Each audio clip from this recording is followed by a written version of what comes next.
Welcome back to another episode of Cooking with Cripple. I'm your host, the Cripple, and today we're going to be making one of my favorite, not the most healthy dish ever, but we're going to be making chipped beef.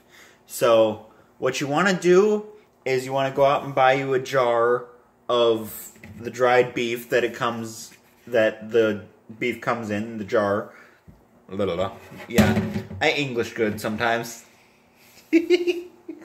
This video is going great. But we're gonna rinse this out because it's disgustingly salty. Like, everybody I've ever talked to about chipped beef says that you have to rinse it, otherwise it is disgustingly salty. So we're gonna rinse this 2 or 3 times, which just means run water over it and that's it. Like, we're not gonna let it soak, we're not gonna do anything like that. But you're gonna mix them up kind of like just doing this without throwing it all over the place, which I did not. So, but we're gonna mix it up and then we're gonna rinse it out a couple of times, and then we're gonna mix it up again and then rinse it, mix it, rinse it, mix it. Well, not that many times, but you get what I'm saying. So I'll be right back. I'm gonna rinse and mix this and then rinse it and then mix it and then rinse it. So, a grand total of 3 times you're rinsing and mixing. Or, no, it's 4 times mixing, 3 times rinsing. Alright, now that we've got that done, the meat actually does look brighter. So, that's weird. We're gonna leave this alone for right now. Kind of let the water... I just flicked myself in the face with some salt water, so that felt fantastic. But we're gonna go over to the pan and we're gonna prepare our gravy sauce. So let's go. Okay, so now that I've got my thoughts together, we're gonna take our butter and we're gonna make this video is going great. We're gonna melt the butter, and then we're going to add in some cream cheese. And this is, like, I know some people right now are like, cream cheese? Why would you add cream cheese to chipped beef? But this is substitute for the flour. So, the flour makes it not very healthy for you also. But this is like the one instance where flour is not good for you. But, excuse me. Oh, excuse me, I don't know what's wrong with me. But we're gonna melt the butter on low. And then we're going to add in the cream cheese. And then, if my memory serves me correctly, we are going to melt the butter on low, whisk in the cream cheese, and whisk in the milk. And I took the liberty of warming up this milk because the recipe that I'm using, that I wrote down, calls for warm milk. So we're gonna let this melt and get all creamy and delicious, and then we're gonna add in the cream cheese. And you need 2 tablespoons of butter and 2 tablespoons of cream cheese. So while that melts, I'm gonna prepare everything else. So I will be right back, if I can hit the button correctly. Okay, so we've got our cream cheese in there, and we're gonna whisk that down, like I said, and kind of make the base of our gravy. If it'll get off the whisk. So just kind of move it around until it melts or does whatever it's gonna do. I really have no idea what it's gonna do. But we'll see what this does, and then we'll move on to the next stage. So, I will see you guys in a couple minutes. Don't forget to whisk. Okay, so now that our, whatever this is supposed to be,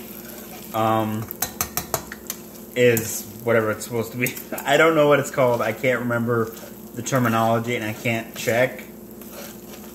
But I think it's a roe or something like that, or It was REAUX something or other like that. So, sorry I bumped you guys. But, we're gonna whisk this still. And then take our warm milk. Add it in a little bit at a time, spilling half of it on the floor. But we're gonna keep whisking.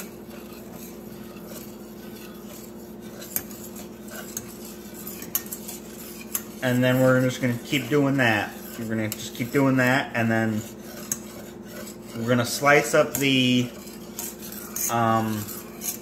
we're gonna cool this a little bit, because I think that will thicken it a little bit more, and then we're gonna add, or we're gonna slice up the beef. Why did that take me so long to say? I don't know. But,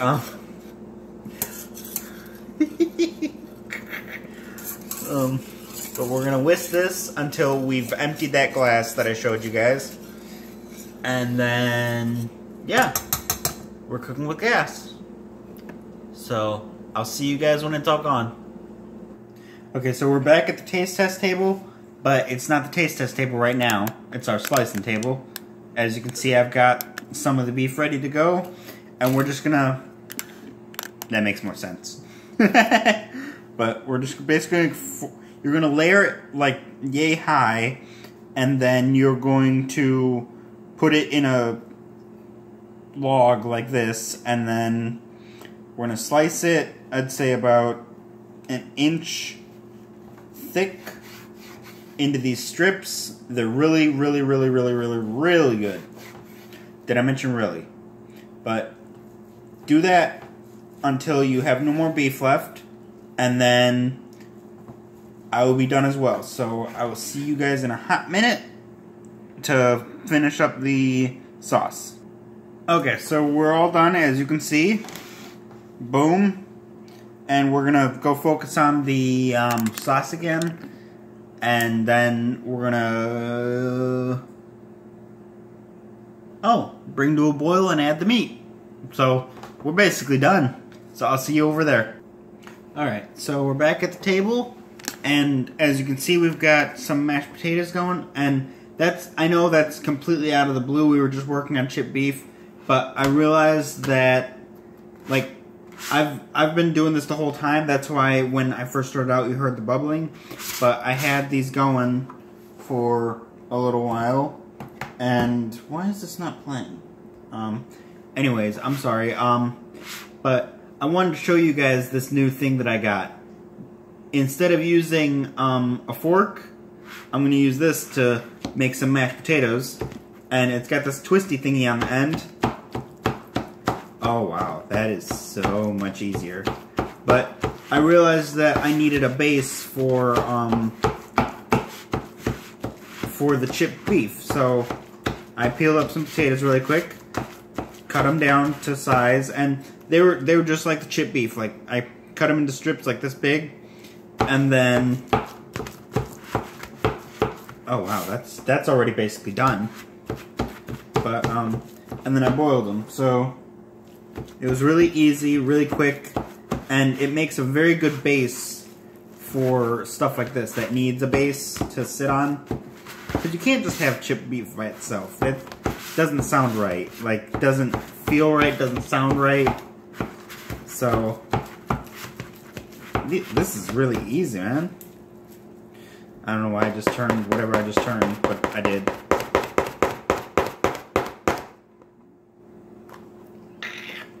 But I'll be right back. I'm going to make these really quick, and then I'll plate the chipped beef.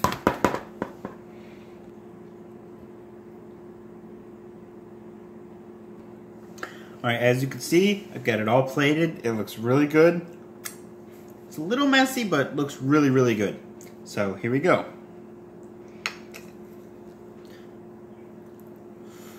Thank you.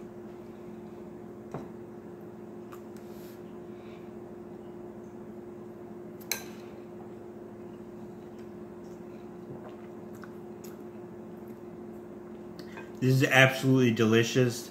The cream cheese is amazing.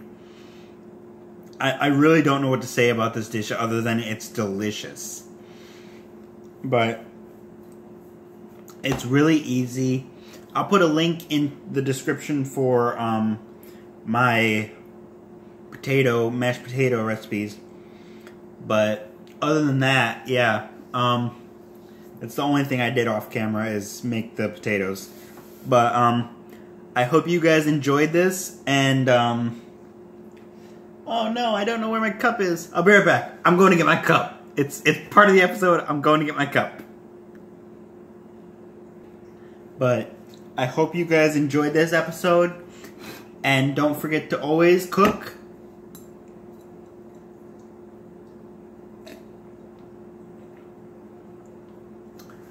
and I will see you guys in the next video. This has been Cooking with the Cripple. I've been your host, the Cripple, and I will see you in the next video. Bye-bye!